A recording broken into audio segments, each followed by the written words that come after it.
What's going on with your YouTube? This your boy Young Eli with another NFL breakdown, and today we're going to talk about the NFC South.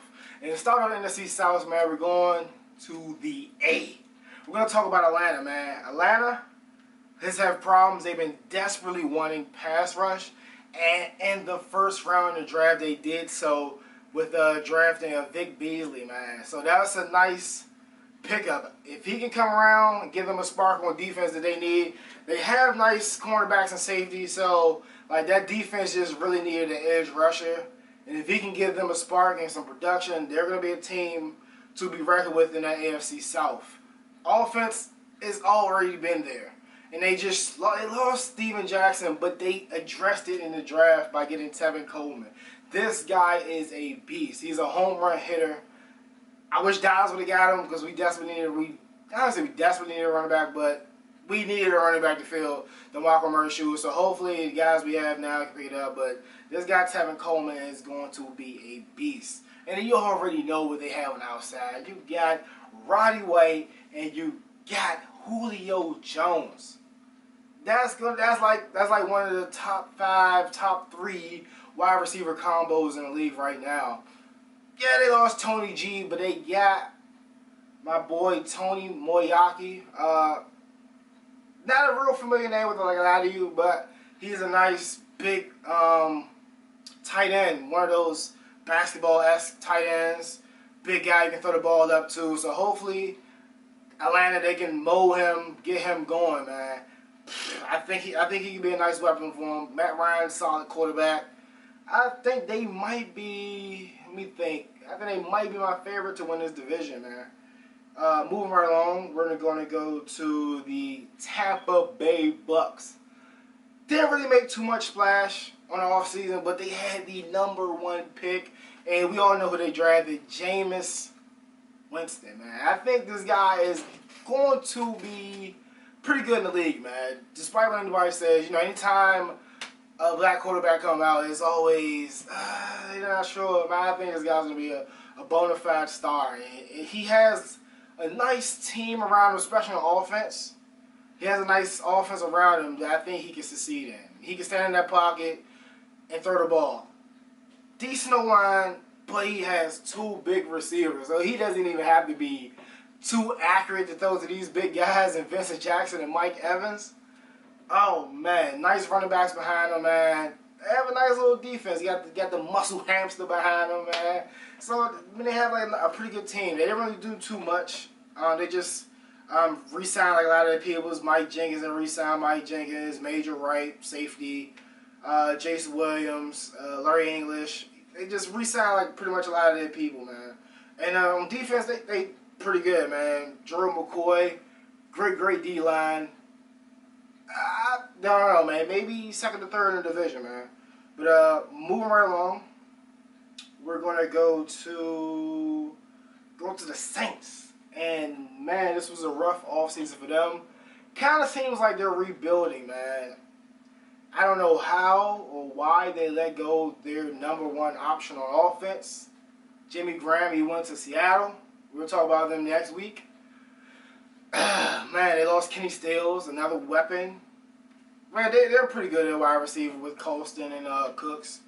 They added C.J. Spiller. So they got a pretty okay backfield back there with Mark Ingram and C.J. Spiller. Maybe they're getting a weapon back that they can use that they had in Reggie Bush and they had in Darren Sproles. Maybe they can use C.J. Spiller in that way, get him out on the edge. A little bit of screen plays, see if he can take it the distance. But the thing with C.J. Spiller, he isn't always Mr. Reliable. He had a lot of injury problems. I know Dallas wanted to look at him, but it didn't work out. He's down there in New Orleans. Defensive side of things, they didn't really do too much. They got an ex-Cowboy and Anthony Spencer. They traded, they signed Brandon Browner. They got Matt Unger for Jimmy Graham, so he has a nice piece on the offensive line, nice center. That's like a top center in the league. But I don't know, man. I think they kind of really hurt their team by giving up your top offensive weapon like that. That was like Drew Brees' security blanket, man. So I don't know. I don't really know what to see from this team. Defense was kind of terrible. Last year they were getting picked apart. They didn't really do too much to address it. So, I mean, those problems might continue with that complex system that Rob runs. I mean, I liked it when he was here. When it worked, it was good. But, like, they said it was too complex. It kind of slowed down the players. They're thinking too much.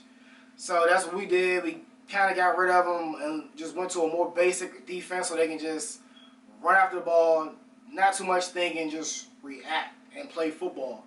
So, I don't know, man. Looking at second and third, it might be second and third. Like I said, I already told you who I think is going to win the division, Atlanta Falcons. I think they're going to win it this year. They had a rough season last year, so it might be a quick turnaround for them from last to kind of first. But moving along, man. Last team, Carolina Panthers. Didn't really do too much. They got Funches from Michigan State, so they're trying to give Cam Newton some weapons there, man. Shaq Thomas to go with the defense. So they're trying to give weapons on both sides of the ball. They lost D'Angelo Williams, which was a nice kind of split back there with their John Stewart. But neither one are really that healthy. But matter of fact, I think this may be, I don't know, it's going to be between Carolina and Atlanta that's going to win the division, man. Between those two, man, Atlanta's looking pretty good. Weren't too far off. I don't know, some things went bad. Roddy got hurt last year. Just, I don't know, bad luck last year. But they're a pretty good solid team. So, but Carolina, that defense is stellar. So, man, I don't know, man. I think I'm going to go with, I'm changing my pick. I'm going with Carolina to win the division, man. As far as Madden picks, man, ooh, you got some nice teams. People might want to try out Jameis Winston. Tampa Bay Bucks, man, might be a solid team. I think the go-to Madden team out of this division is going to be Carolina. I forgot all about Carolina. With Cam Newton, got that running quarterback, got big receivers, Funches. Greg Olsen, they got Greg Olsen. Got a nice running back and Jonathan Stewart back there, man. Nice defense, and like defense wins games. Like Carolina has that kind of defense on Madden where you don't really have to do too much. Don't really have to know how to play defense. Like that defense will kind of do its thing for it. Like you pick decent plays, that defense is going to do its thing for it. And Atlanta Falcons, man, like that team is an absolutely glitch on offense. Like I was playing against a guy last year. And, like, it was so hard to stop the jump ball to Roddy White and Julio Jones, man. Like, they're going to be up there. And, if, like I said, if Vic Beasley can give them something on defense to make it harder for you to throw the ball downfield, because they already got good cornerbacks and good safeties. If he can give them something off the edge, they're going to be a team to be reckoned with. So, top team is going to be Carolina. And following them would be Atlanta. Then I'll say maybe Tampa Bay and Saints. I don't know, man. I'm not really feeling the Saints this year. Like, that's going to be crazy, man. They lost two key weapons right there on offense, and Stills and Graham. Didn't really get better on defense. So, those are my man picks. Breaking down the NFC South, man. Like, comment, and subscribe, man.